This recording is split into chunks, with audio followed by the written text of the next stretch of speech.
Hey guys, in today's demo we're going to show you how to use the settlement screen and see the additional features we added. So we're going to take a look. You're going to start out by going to the recycling settlement page and you're going to find the order that you're going to want to settle. Once you find it, double click the order and it's going to open up the settlement page. Now when we take a look at this page, you can notice that you have a bunch of action buttons at the top.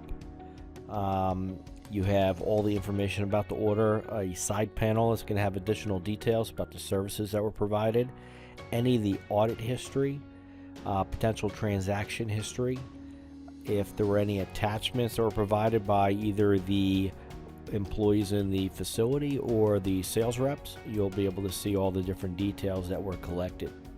Typically, when you're going to settle, you might want to close that panel. This will open it up. You have four main tabs. You'll have the commodity tab, and this is going to organize all the bulk commodities that came in during the check-in process of the inbound side. You're also going to have a tab for services, and you're going to have a tab for the audit process. And you'll also have an expense tab, which is going to show every asset that was audited, and potentially it would give you the opportunity to apply various overhead and auditing expenses that you may want to apply to an asset. So when you're running a report or you're paying out commissions, you're not going to just pay out on what you paid for that asset. You're going to pay out what you paid plus the additional expense costs. So we're going to start out, we're going to look at the commodity tab.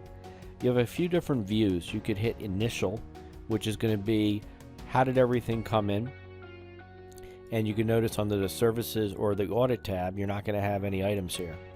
Now if we switch it over to process and audit, all your auditing items are going to appear.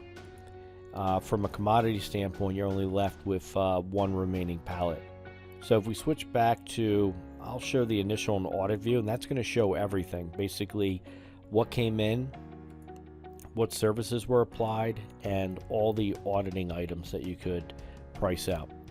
So when we look at the commodity tab, you can notice you have the lot numbers, you have pictures. So if you want to take a look at what those pictures look like, you'll notice that you can see the lot number, date receipt, commodity type, and different net tare gross weights. So it gives you a good idea what that stuff looks like. If you are feeling a little lazy and don't want to go out into the warehouse, you'll be able to take a look at the pictures in advance here. Now, one of the newly released features is we added an alternate name tab. So what that means is a lot of times you might sort this product out, laptops, or it might have come in as mixed electronics and you sort it into these three different classifications. Potentially you may not want to expose that information on how you upgrade the value of the equipment to your customer. You might just want to show them a very simplified version. If that was the case, you could go in and basically type in mixed electronics. And what this will do is it'll mask it on the reporting, so they would only see the alternate name. Now, if you didn't care about masking the name, you could just leave it how it was when we originally started and paste it back in. Now, note we have the gross weight, tare weight, net weight. You have potential unit counts, and depending on the contract you have applied, or if you don't have a contract, you could price this out individually. But you can see over here we have an estimated value, and this is an example of what you expect to get for this product on an outbound side. So a lot of times, you know, some companies will work and they'll say, okay, we want to do a 30% profit margin on each of those classes of material. So by doing so, you can see here it did a 30% pricing for the specific products here against the net weight. But if you didn't want to do that, you have the option to apply a price template, or if you were using the contracts, it would have overlaid pricing if it existed. So if you wanted to manually type in pricing, say, okay, we're going to pay them 25 cents for this, 15 cents for the servers, and for the CRTs, we're going to charge them a $10 per unit charge. So if you go to the price type, you have an ability to switch between flat fee, unit price, and weight. Now, flat fee is just going to be a flat fee across the board. It's not going to look at the weight. Unit price would do a calculation of the price times the quantity of the unit, And if we switch it to weight, you can see here it just bumped up very high, but we're going to switch it back over to unit. Now, typically if you're an ITAD, you're probably going to want to use just the process and audit, and what that's going to do is going to sort out what happened. So you could see here we had 2 pallets that just removed from this grid, which meant they were processed in the auditing side. So we were only left with CRT monitors, so in that case we're going to charge $10 per unit, which we did already. Over here we're going to have your services, so these are automatically tallied up if you're using the contracts. Otherwise you would be able to manually add the various services in and apply specific pricing amounts. Now, since this was part of the contract, we already charged $3 for all the different services here. And you can see here there was some data erasure completed and data destruction completed for each of those drives. So there was a charge of $5 for each of those services, and we also charged a $1.99 processing fee. So at the bottom you could see a total. So far we've charged $688 for this order. From the commodity side, we're also charging $450 for the commodities. Now if we go over to the audit side, you're going to be able to evaluate the various products that you received in. And you can see here received in some DL380s, and we have a bunch of headers at the top. You have the lot number, serial number, part number, manufacturer. So you could go through, we could auto-size all these columns to make it a little bit easier to read. We also have some eBay pricing that will show. And then you could see if any of the products sold in the meantime, if that was allowed. Any fair market value pricing. So you could see here some of these items existed in our system already. So for E7440s, the fair market value price was a $90 payment to the customer. And you can see here it was a grade A. And the price that we paid out to the customer, which I'm going to move these around a little bit. We're going to pin these to the left, and we need to get the pricing column. We'll pin that also. Another important column would be the grade. So this is typically how I would set it up or recommend it. So we could go through and we could say, okay, for the DL380s, we're going to go pay a fair market value price of $80 across the board, and it discounted to 72 because the technicians in the facility rated it a grade B. So according to the contract, we applied a 10% discount.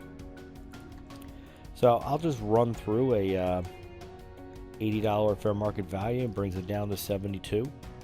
For the E6400s, these weren't part of the contract, so you would have the opportunity to go in and say, okay, we're going to potentially sell these for around $50, so maybe you want to discount it down to about $35 for a grade A, and then here it's going to pay the customer $21.50. If you didn't want to use the fair market value pricing, you do have the ability to override it in the price column. So we could just go and say, okay, you know what, we're going to pay $18.50 across the board here.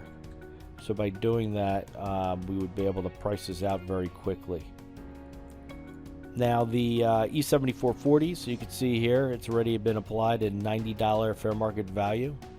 And you can see here, this one was rated a grade D, so it automatically discounted it down to a $30 charge.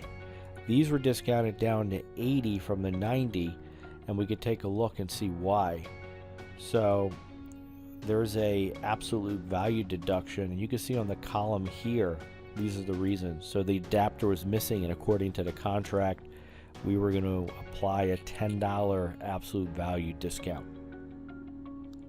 So you could look at all the columns. There's a tremendous amount of information, and we could display any information that's needed.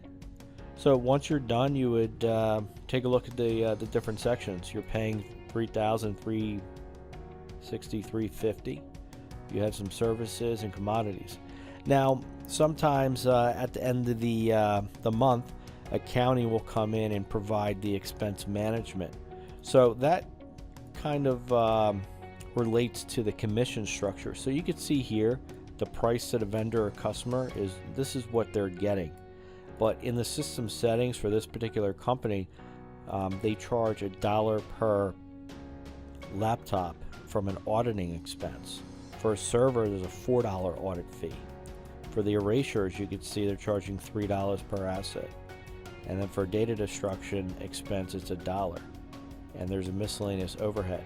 So what the system does, it'll take these expenses per asset and add it with the price to the vendor. So you can see here, the price to the vendor was $80. Now the actual expense for that particular line item was $85.50.